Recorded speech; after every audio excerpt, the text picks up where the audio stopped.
ये लड़का जो पकोड़े की दुकान चला रहा है, क्या लगता है वो मेहनत करके आखिर कितना अमीर बन सकता है? शायद ये आगे चलकर एक बड़ा सा रेस्टोरेंट खोले या हो सकता है कि पैसे कमाकर एक बड़ा 2 मंजिला मकान बना ले। इससे ज्यादा क्या ही कर लेगा ये है ना, आप भी शायद यही सोच रहे होंगे, लेकिन दोस्तों यही वो लड़का है जो आगे चलकर पूरे भारत का सबसे अमीर आदमी बना। नाम है धीरूभाई अंबानी। तो आखिर कैसे पकौड़े बेचने वाले इस गरीब लड़के ने 75,000 करोड़ रुपए के टर्नओवर वाली कंपनी बनाई? आज के इस वीडियो में हम इन डेप्थ स्टोरी जानने वाले हैं। हाँ, हो सकता है कि ये वीडियो हमारे चैनल पर अपलोड होने वाले जनरल वीडियो से थोड़ी बड़ी हो, लेकिन मैं एक 100% दावे के साथ कह सकता हूँ कि अगर आपने इस वीडियो को पूरा देख लिया तो फिर ये आपके लाइफ में जरूर बदलाव लेकर आएगा। तो दोस्तों, इस कहानी की शुरुआत होती है 28 दिसंबर 1932 से, जब गुजरात के चोरवाड़ गांव के एक मिडिल क्लास फैमिली में धीरज लाल हीरालाल अंबानी का जन्म हुआ था। और यही साधारण सा दिखने वाला लड़का आगे चलकर धीरू भाई अंबानी के नाम से फेमस हुआ। इनके पिता हीरा चंद गोवर्धन भाई अंबानी गांव के ही स्कूल में बच्चों को पढ़ाने का काम करते थे, और कुछ इसी तरह से जब धीरू भाई अंबानी 5 साल के हुए तब उनका एडमिशन बहादुर खान जी स्कूल में करा दिया गया। हालांकि धीरू भाई अंबानी को पढ़ाई लिखाई से कोई खास लगाव नहीं था, फिर भी पिता के डर से न चाहते हुए भी उन्हें स्कूल जाना ही पड़ता था। अब क्योंकि हीराचंद जी के कुल 5 बच्चे थे और जैसे जैसे वो बड़े हो रहे थे, उन्हें स्कूल की सैलरी से घर चलाने में काफी प्रॉब्लम होने लगी थी। और दोस्तों, इसी गरीबी और तंगहाली से ही परेशान होकर एक दिन धीरूभाई अंबानी ने फैसला किया कि अब वो पढ़ाई छोड़कर कोई काम करेंगे। वैसे तो बेटे के इस फैसले से हीरा चंद काफी नाराज हुए और उन्हें वापस स्कूल भेजने की कोशिश में लग गए, लेकिन धीरूभाई के जिद के सामने उन्होंने भी हार मान ली। अब दोस्तों, यहाँ धीरूभाई काम तो करना चाहते थे, लेकिन आखिर करें क्या, ये उन्हें समझ नहीं आ रहा था, और इस तरह से काम की तलाश में वो इधर उधर घूमते रहे और फिर इसी टाइम पर वह अपने गांव के एक मंदिर पहुंच गए।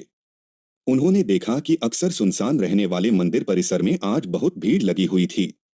जब पता किया तो मालूम पड़ा कि यह भीड़ हर साल फरवरी के महीने में किसी प्राचीन मान्यता की वजह से लगती है। इतनी बड़ी संख्या में श्रद्धालुओं को देखकर धीरू भाई ने सोचा कि यहाँ खड़े खड़े इन लोगों को भूख तो लगती ही होगी, क्यों ना इस मौके का फायदा उठाकर यहाँ पकौड़े बेचे जाएं। और दोस्तों, अभी तक धीरू भाई को उनके पिता की तरफ से जो भी थोड़ी बहुत पॉकेट मनी मिलती थी वो उसे एक गुल्लक में जमा कर देते थे, लेकिन अब उस गुल्लक को तोड़ने का समय आ चुका था। उन्होंने बिना किसी देरी के गुल्लक तोड़कर पैसे निकाला, उससे ठेला खरीदा और मंदिर के पास ही पकौड़े बेचने लगे। अब दोस्तों, इस धंधे से उन्हें शुरुआत में तो बहुत प्रॉफिट हुआ, लेकिन कुछ समय के बाद जब श्रद्धालुओं की संख्या कम होने लगी तो फिर उनकी आमदनी भी लगभग ना के बराबर रह गई। ऐसे में उन्हें लगा कि अब यहाँ पर समय बर्बाद करने से कोई फायदा नहीं।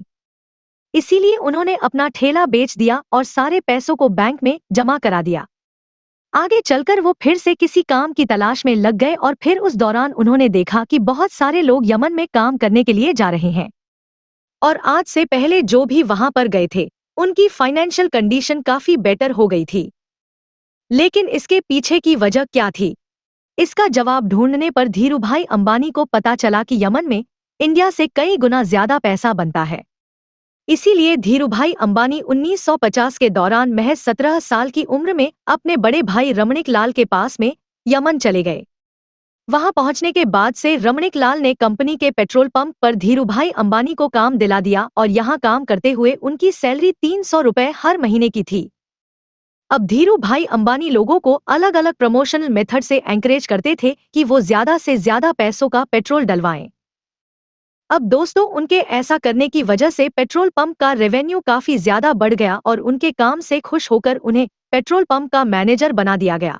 अब क्योंकि प्रमोशन होने की वजह से पेट्रोल पंप पर काम करने के बाद भी धीरूभाई के पास काफी टाइम बच जाता था, तो ऐसे में उन्होंने सोचा कि इस खाली टाइम में क्यों ना एक जॉब कर ली जाए, और फिर ऐसा सोचकर वो एक जगह पर क्लर्क के तौर पर भी काम करने लगे। अब दोस्तों, हम इंडियन दुनिया के किसी भी कोने में क्यों ना चले जाएं, पर अपनी चाय की आदत को नहीं बदल सकते, और धीरूभाई को भी चाय पीना बहुत पसंद था। अब वैसे तो इसके लिए उनके पास दो ऑप्शंस थे, या तो वो रोड साइड पर 10 पैसे की चाय पिएं या फिर किसी 5 स्टार होटल में 1 रुपया की। लेकिन यहाँ पर धीरूभाई ने 1 रुपया वाली चाय को ही चुना, ताकि वो चाय की चुस्कियां लेते लेते आसपास के अमीर लोगों की बातों को सुनकर ये जान सके कि आखिर वो ऐसा क्या करते हैं कि वो इतने अमीर हैं। ऐसे ही एक दिन जब वो चाय पी रहे थे तभी उन्होंने अपनी बगल वाले टेबल पर बैठे दो लोगों की बातें सुनी, जिसमें एक व्यक्ति दूसरे को बता रहा था कि क्या तुम्हें पता है, हमारे यमन में जो चांदी के रियाल के सिक्के चलते हैं ना, उनमें लगी चांदी की कीमत इस रियाल से भी ज्यादा है। यानी कि 100 रुपए के सिक्कों में 110 रुपए की चांदी है। अगर कोई इसे पिघला कर निकाल ले तो फिर उसके पास पैसे ही पैसे होंगे।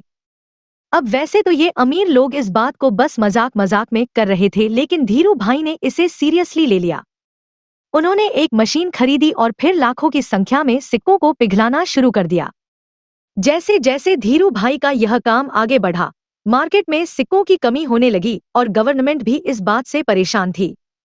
आखिर ये सिक्के जा कहाँ रहे हैं? और दोस्तों, जब गवर्नमेंट ने इस बात की जांच के लिए इन्वेस्टिगेशन टीम बनाई तब धीरूभाई अंबानी का नाम सामने आया। हालांकि जब तक पुलिस उनके ठिकाने पर पहुंचती, धीरूभाई सारे पैसे इकट्ठा करके वहां से इंडिया निकल चुके थे। ये साल था 1958 का जब धीरूभाई वापस अपने घर पहुंचे और जब उनके पिता ने यह सुना कि वो नौकरी छोड़कर आए हैं, तो वो काफी ज्यादा नाराज हुए। रिश्तेदारों ने भी काफी क्रिटिसाइज किया, लेकिन फिर भी उन्होंने किसी की भी बातों पर ध्यान नहीं दिया। दोस्तों, यमन से वापस आकर कुछ समय गांव में बिताने के बाद उन्होंने कोकिलाबेन से शादी कर ली और फिर उसके बाद अपना बिजनेस स्टार्ट करने के लिए मुंबई चले गए।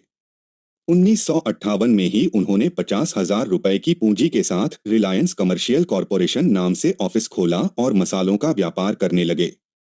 कुछ समय के बाद उन्हें पता चला कि मसालों की वजह से ज्यादा फायदा होगा अगर सूत का व्यापार किया जाए। लेकिन प्रॉब्लम ये थी कि उनके पास इस व्यापार के लिए पर्याप्त पैसे नहीं थे। इसीलिए उन्होंने अपनी कजिन चंपक लाल दमानी के साथ मिलकर व्यापार करने का सोचा, जो पहले उन्हीं के साथ यमन में रहा करते थे।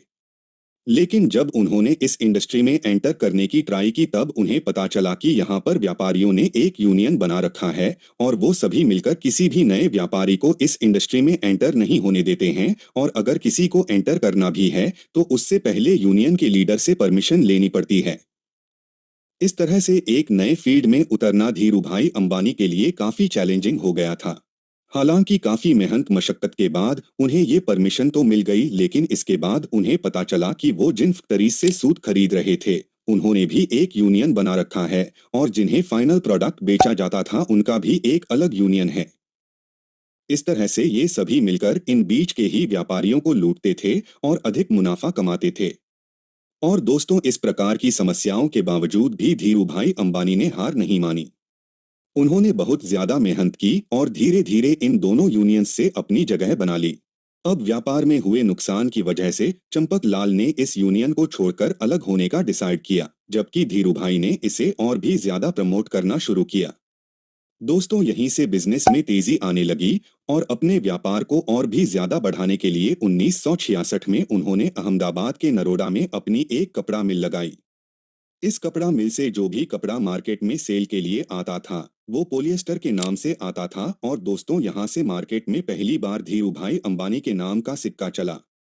धीरूभाई अंबानी के पॉलिएस्टर को अब वेस्टीज वेयर पॉलिस्टर के नाम से जाना जाने लगा, और फिर दोस्तों इसी पॉपुलरिटी की वजह से 1975 में धीरूभाई अंबानी के कपड़ा मिल को विश्व बैंक की तरफ से भी सराहना मिली। इस तरह से समय बीतता गया और 1981 में धीरूभाई अंबानी के बड़े बेटे मुकेश अंबानी अपने मैनेजमेंट स्टडीज की पढ़ाई छोड़कर इंडिया आ गए और फिर उन्होंने भी रिलायंस के बिजनेस को ज्वाइन कर लिया। फिर 1983 में अनिल अंबानी ने भी अपने पढ़ाई कंप्लीट की और बिजनेस में ज्वाइन हो गए। धीरूभाई अंबानी का जीवन का अंत 24 जून 2002 को धीरूभाई अंबानी को दूसरा हार्ट अटैक आया और 6 जुलाई 2002 को 69 साल की उम्र में उन्होंने दुनिया को अलविदा कह दिया। धीरूभाई अंबानी का अद्वितीय योगदान। धीरूभाई अंबानी ने जीरो से शुरुआत कर अरबों का साम्राज्य खड़ा किया। उन्होंने अपने साधारण जीवन और संघर्ष से यह साबित कर दिया कि सच्ची मेहनत और लगन से कुछ भी हासिल किया जा सकता है। और दोस्तों, इस तरह से धीरूभाई अंबानी की मेहनत और लगन की वजह से आगे चलकर Reliance industries 90 billion dollar market cap वाली कंपनी बनी और आज भी रिलायंस भारत की टॉप की कंपनी में से एक है। दोस्तों, धीरूभाई अंबानी की यह प्रेरणादायक कहानी हमें यह सिखाती है कि किसी भी परिस्थिति में हार नहीं माननी।